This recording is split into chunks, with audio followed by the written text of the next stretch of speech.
얼마 전에 제가 이제 그 병원에 한 주간 동안 입원을 했었습니다. 그래서 입원하는 동안 놀면 뭐하나 싶은 생각이 들어서 시편 23편을 히브리어로 이제 암송하는 것을 목표로 이렇게 암송을 했습니다. 그래서 오늘은 이제 야외 예배가 있는 날이고 그래서 특별히 시편 23편 제가 병상에서 묵상했던 내용을 여러분들과 함께 나누기를 원합니다. 먼저 실화로 있었던 이야기를 여러분들과 함께 나누기를 원합니다. 제2차 세계대전 당시에 독일의 대학을 다니고 있었던 두 명의 학생이 있었습니다. 굉장히 절친한 친구였는데 그 중에 한 친구가 유대인 친구였습니다. 그런데 이 유대인 친구는 2시간 정도 수업을 하고 난 이후에 쉬는 시간이 되면 늘 항상 알지 못하는 이상한 언어로 시 한 편을 읊조리곤 하는 것이었죠. 그래서 그 사연이 도대체 너가 이 쉬는 시간마다 읊조리고 있는 그 이상한 그 언어가 도대체 무엇이고 무엇을 읊조리고 있는가라고 물어봤더니 그 유대인 친구가 이것은 시편 23편인데 이것을 읊조리게 되면 마음이 평안해지고 상쾌해져서 공부에 잘 집중할 수가 있다라고 그렇게 대답을 했습니다. 그러면서 아도나이 로 엑살 이렇게 시작되어지는 이 시편 23편 말씀을 이제 외우는 거죠. 그래서 이 다른 친구도 역시 그 친구를 따라서 같이 그 시편 23편을 히브리어로 함께 외웠습니다. 여호와는 나의 목자시니 내게 부족함이 없으리로다. 그가 나를 푸른 풀밭에 누이시며 쉴만한 물가로 인도하시는도다.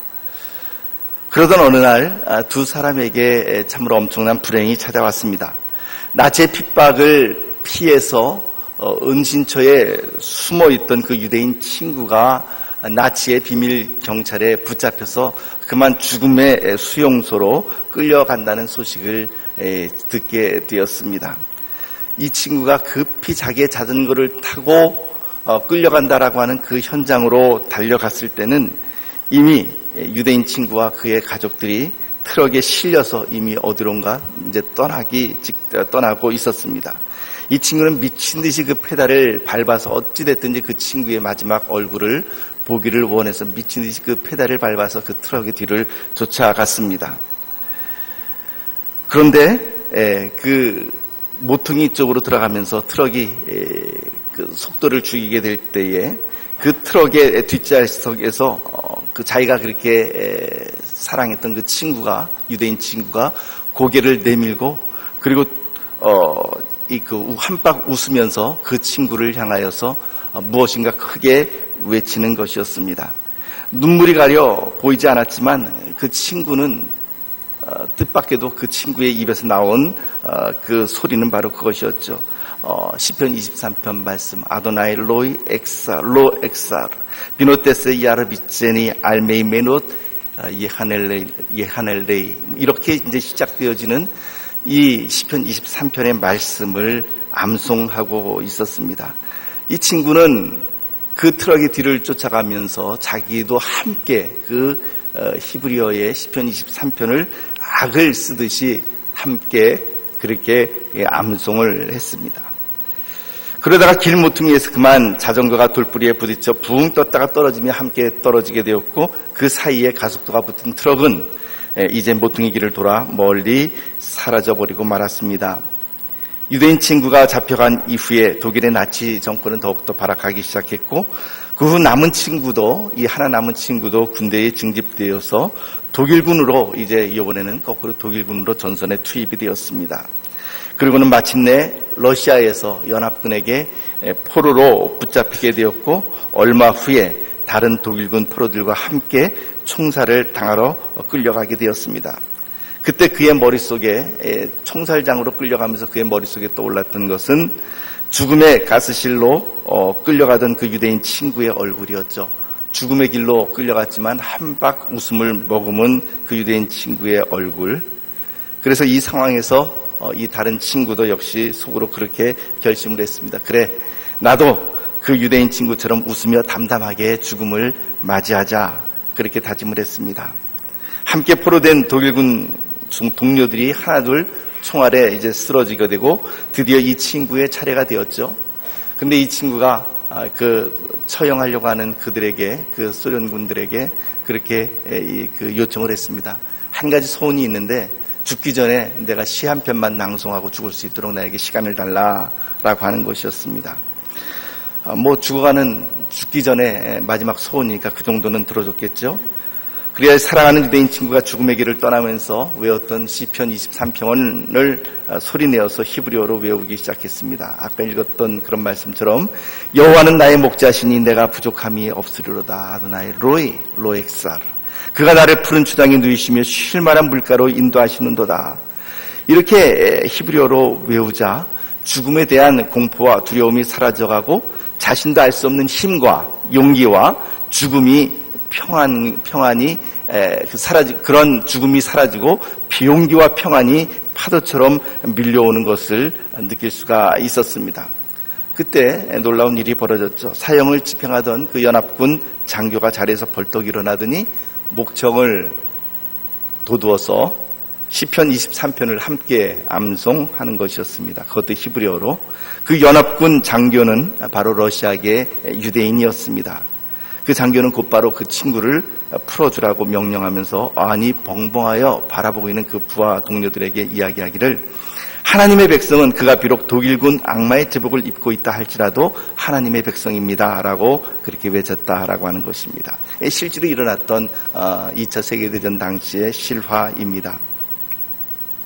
여러분들께서 잘 아시는 것처럼 시편 23편 말씀은 다윗의 시죠. 그런데 여러분들 이 말씀을 암송할 때에 어떤 분위기가 납니까? 한번 여러분들께서 보십시오. 여호와는 나의 목자시니 내게 부족함이 없으리로다. 그가 나를 푸른 풀밭에 누이시며 쉴 만한 물가로 인도하시는도다. 내 영혼을 소생시키시고 자기 이름을 위하여 의의 길로 인도하시는도다. 내가 사망의 음침한 골짜기로 다닐지라도 해를 두려워하지 않을 것은 주께서 나와 함께 하심이라. 주의 지팡이와 막대기가 나를 안위하시나이다.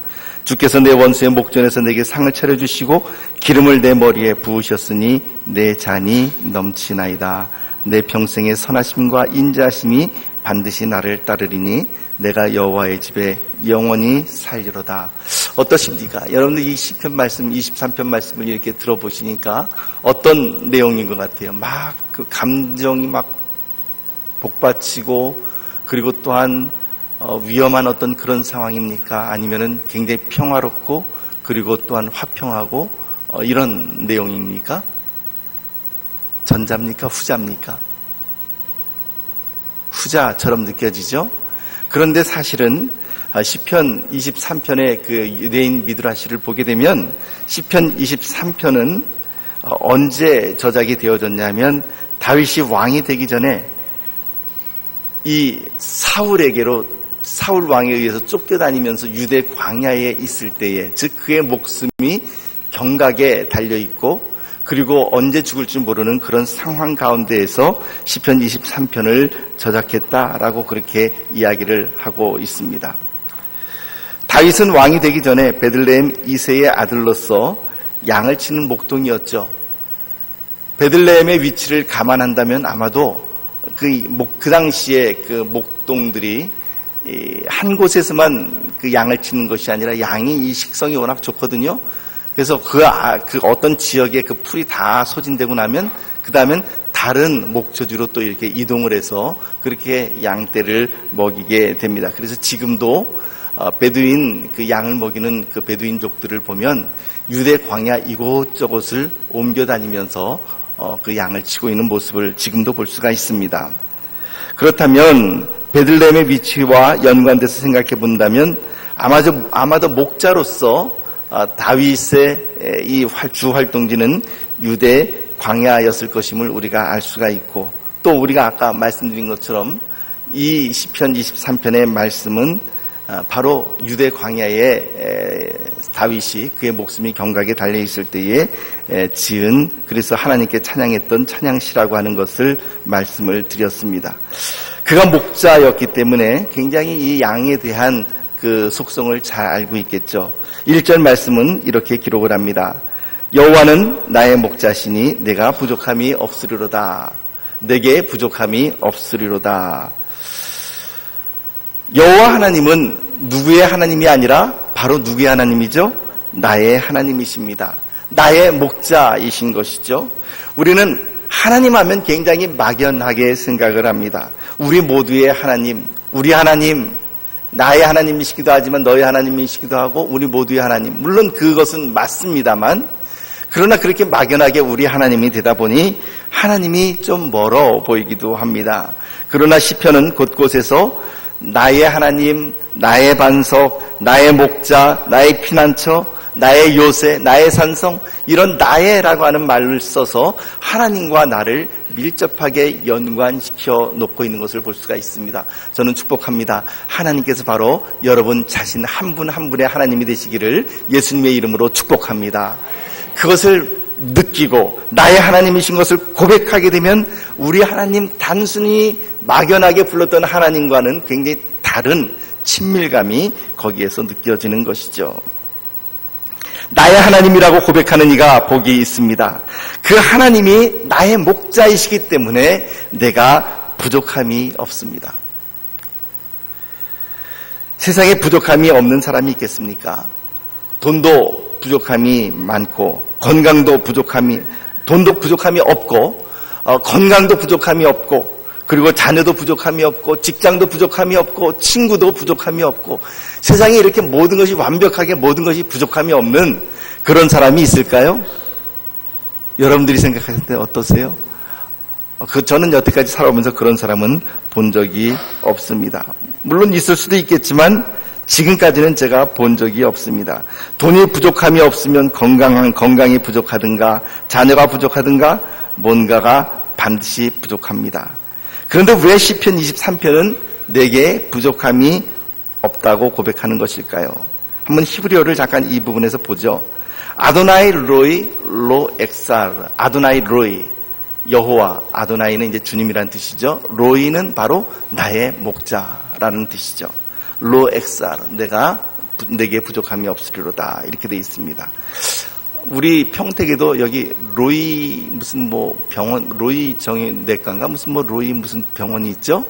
그게 바로 여기에서 나온 거예요. 그 원장님이 크리스찬으로 알고 있는데 아마 로이 무슨 병원 그러면 나의 목자 병원 이런 뜻이 되는 것이죠. 바로 이 시편 23편에서 나온 것입니다.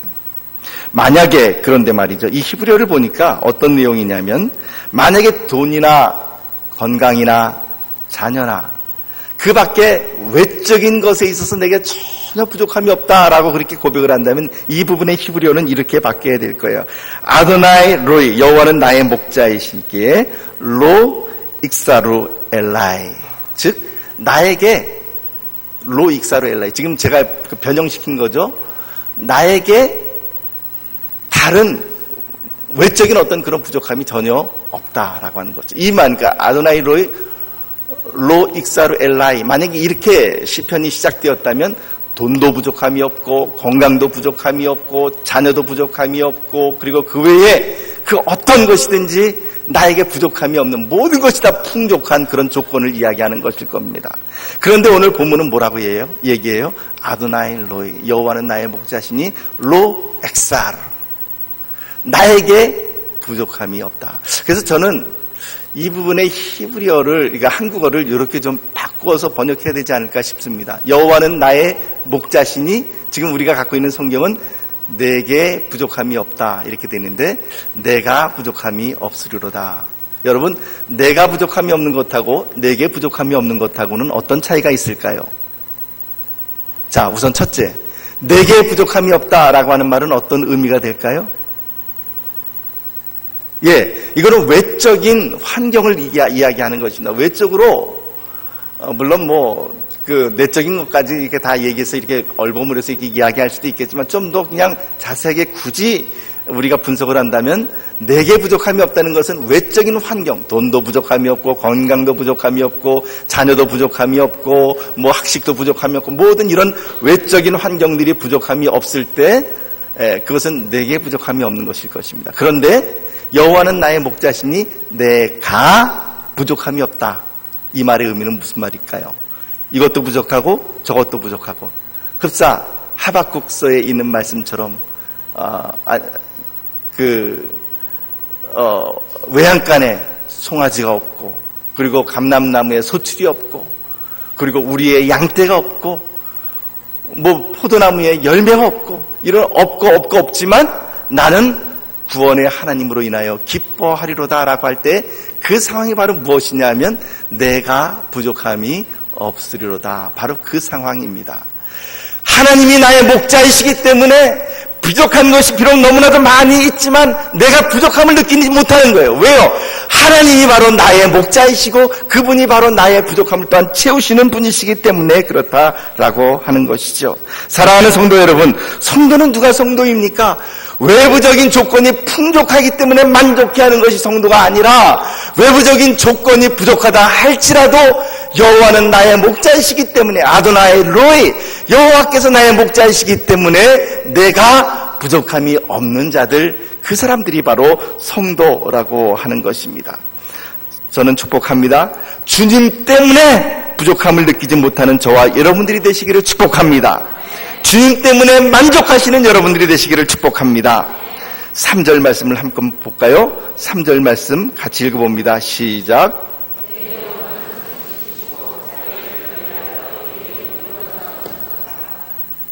이 부분은 이렇게 시작됩니다.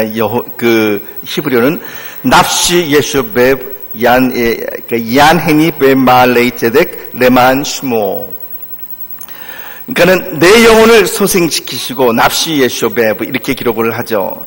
내 영혼을 소생시킨다라고 할 때 이 소생하다 납시하게 되면 이제 바로 나의 영혼이라는 뜻이죠. 그 다음에 예쇼베브 하게 되면은 원래 그 어근이 예쇼베브라고 하는 이 단어의 어근은 슈이라고 하는 단어인데 이 슈이라고 하는 단어는 리턴, 돌아오다라고 하는 그런 의미를 가지고 있습니다. 그래서 리턴이라고 하는 이 단어에서부터 좀 변형이 되어져서 추바라고 하는 단어를 쓰게 되면 회개라고 하는 단어도 이렇게 여기에서 나오게 되는 것이죠. 자, 그러니까 이것을 문자적으로 보면은 내 영혼을 소생시킨다라고 하는 말은 내 영혼이 돌아오게 하신다라고 하는 말이에요. 내 영혼을 다시 돌이키신다라고 하는 의미가 되는 것이죠. 회복시키시고 돌아오게 한다. 지금 이 상황이 어떤 상황이라고 말씀드렸습니까? 사울의 군대가 추격해오고 그의 목숨이 경각에 달리는, 그의 정신 차릴 수 없는 환경이고 세상이 뒤집어지는 그런 혼란스러운 그런 환경인데, 그런 세상이 뒤집히는 어떤 그런 혼란 가운데 있으면 어떻게 됩니까? 정신이 쏙 빠져나가는 거죠. 정신이 쏙 빠져나가고, 그리고 정신 차릴 수 없는 그런 상황 가운데서도 여호와는 나의 목자시기 때문에 내가 부족함이 없고, 그러므로 내 영혼이 소생되는 것입니다. 내 영혼이 다시 그런 혼란 때문에 정신이 쏙 빠져나가는 그런 상황 가운데서도 내 영혼을 하나님께서 다시 회복시키시고 되돌아오게, 즉 하나님 앞에서 평강을 누리게 하신다라고 하는 것이죠. 아마도 죽음의 가스실로 끌려갔던 그 독일 청년이 이 찬양을 외우면서, 이 시편 23편을 외우면서 납시 예쇼베브라고 하는 말을 쓸 때에 아마 암송할 때 그 청년이 웃을 수 있었던 단어가 바로 이것이 아니었을까 싶습니다. 여호와는 나의 목자시기 때문에 내가 부족함이 없고, 비록 죽음의 가스실로 끌려간다 할지라도 부족함이 없고, 그리고 납시 예쇼베브, 내 영혼을 소생시키시는, 즉 내 영혼을 혼란과 그리고 모든 것들이 이 정신 차릴 수 없는 그런 환경 가운데에서도 내 영혼을 돌이키시고 다시 안정감을 갖게 하시는 그분이 바로 하나님이시다라고 하는 것입니다.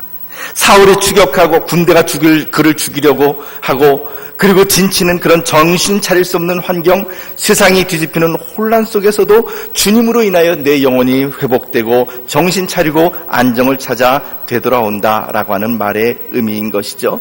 이 3절에 이어서 4절로 연결되는 구절은 내가 사망의 음침한 골짜기로 다닐지라도 라고 하는 구절입니다. 말씀드린 것처럼 이 사망의 음침한 골짜기라는 말은 짤마벳이라고 하는 단어입니다. 짤마벳이라는 말은, 짤이라고 하는 단어는 이제 그늘이라고 하는 뜻이고, 그리고 마벳은 사망이죠. 그래서 사망의 음침한 골짜기를 다닌다 할지라도 내가 해를 두려워하지 않을 것은, 이렇게 이야기하는 이 지금 상황이, 이 상황 가운데서 우리는 다윗이 사울 때문에 군급해하고 그리고 사망의 음침한 골짜기를 다닐 수밖에 없는 그런 상황이라고 하는 사실을 우리가 볼 수 있는 것이죠. 그러나 문제는 무엇입니까? 사망의 음침한 골짜기가 때로는 우리 앞에 펼쳐진다라고 하는 것이죠. 성도에게, 하나님을 구주로 고백하는 자들에게 항상 꽃길만 있으면 얼마나 좋겠습니까마는 꽃길만 있는 것이 아니라 가시밭길도 있고 때로는 가시밭길을 넘어서 사망의 음침한 골짜기를 지나가야 하는 그런 때도 있는 것입니다. 그래서 이 시편의 이 구절 때문에 유대인들은 이 병상에 누워있는 환자에게 위로하러 가서 이 말씀을 증거할 때 시편 23편의 말씀을 그 암송해 준다 그러죠. 가시밭길을 걸을 때가 있습니다. 사망의 음침한 골짜기를 걷기도 합니다. 문제는 사망의 음침한 골짜기가 내 앞에 펼쳐져 있다라고 하는 것이 아니라 그 사망의 음침한 골짜기 가운데에서도 주님과 함께 동행함으로 인하여 기뻐해야 된다라고 하는 것이 바로 우리의 핵심이 되어야 된다라고 하는 것입니다. 우리 4절 말씀을 함께 읽어봅니다. 4절 말씀 시작. 내가 사망의 음침한 골짜기로 다닐지라도 해를 두려워하지 않을 것은 주께서 나와 함께 하심이라. 주의 지팡이와 막대기가 나를 안위하시나이다. 사망의 음침한 골짜기를 다닐지라도 해를 두려워하지 않을 것은 주께서 나와 함께 하심이라. 아도나이 임마디, 즉 여호와께서 나와 함께 하시기 때문에 내가 두려워하지 않는다라고 하는 것이죠. 그런데 더 놀라운 것은 무엇이냐면 바로 그 다음 말씀이죠. 주의 지팡이와 막대기가 어떻게 해요? 나를 안위하시나이다. 지팡이와 막대기는 어떤 역할인가요? 길을 잃어버릴 때 이렇게 톡톡 쳐서, 물론 그런 것이죠. 그런데 지팡이와 막대기라고 하는 말에서 유대인들 주석가들은 그렇게 해석을 합니다. 주의 지팡이라고 하는 말에서는 하나님께서 우리들에게 허락하시는 고통, 막대기, 주의 지팡이에서는, 그리고 막대기는 나를 위로해 주시고 나를 옳은 길로 인도해 주시는 주님의 인도하심, 그렇게 해석을 하고 있습니다.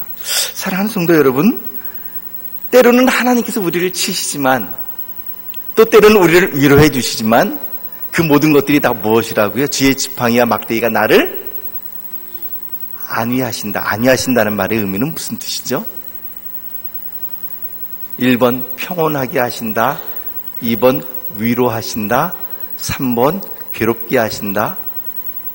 몇 번일까요? 1번 평온케 하신다. 이 단어는 나함이라고 하는 단어를 쓰고 있습니다. 주의 지팡이와 막대기가 나를 안위하시나이다 라고 하는 이 단어는, 안위한다 라고 할 때 이 단어는 나함이라고 하는 단어를 쓰고 있는데, 이 나함이라고 하는 단어는 위로하다, to comfort라고 하는 단어의 뜻을 가지고 있습니다. 그러니까 주의 지팡이와 막대기가 나를 위로하신다는 거예요. 놀랍지 않습니까?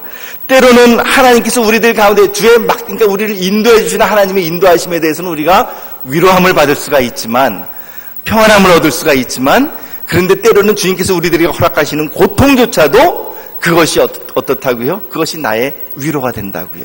주님께서 우리에게 허락하시기 때문에 그것이 위로가 된다라고 하는 것입니다. 이제 마지막 절을 우리가 함께 봅니다. 마지막 절 6절 말씀 우리 같이 읽어봅니다. 6절 말씀 시작. 내 평생에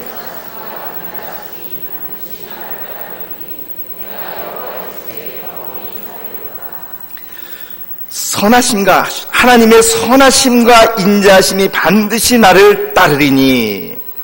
근데 따른다라고 하는 말은요, 여기에서는 그냥 적당히 하나님의 선하심과 인자하심이 어슬렁어슬렁하면서 우리의 뒤를 쫓아오는 것이 아닙니다. 여기에 사용된, 따른다라고 하는 단어에 사용된 단어는 라다프라고 하는 단어인데, 이 라다프라고 하는 단어는 어떤 단어냐면, 사전을 찾아보면 사전적인 의미는 맹수가 자기의 먹잇감을 맹렬하게 추격하는 것을 라다프라고 하는 단어를 씁니다. 그래서 여러분들 동물의 왕국이나 옛날엔 동물의 왕국, 요즘 동물의 왕국이 없는데 뭡니까? 요즘은 아무튼 요즘 그 동물의 왕국 비슷한 그런 그 프로들을 보게 되면 맹수가 사자나 표범이 그 어떤 그 먹잇감을 향해서 이렇게 맹렬하게 이렇게 추격하는 그런 장면이 나옵니다. 그럴 때는 어떻게 됩니까? 그 먹잇감도 물론 최선을 다해서 도망가지만 그 뒤를 쫓아가는 사자나 표범도 어떻게 돼요? 다른 데 쳐다보면서 이렇게 막 힐끗힐끗 봅니까? 아니죠. 그 먹잇감을 향해서 맹렬하게 쫓아가서 오로지 그것만 집중을 합니다. 그래서 기어코 그 먹잇감을 잡아내는 것이죠. 그것이 바로 라다프라고 하는 단어입니다. 그런데 보세요.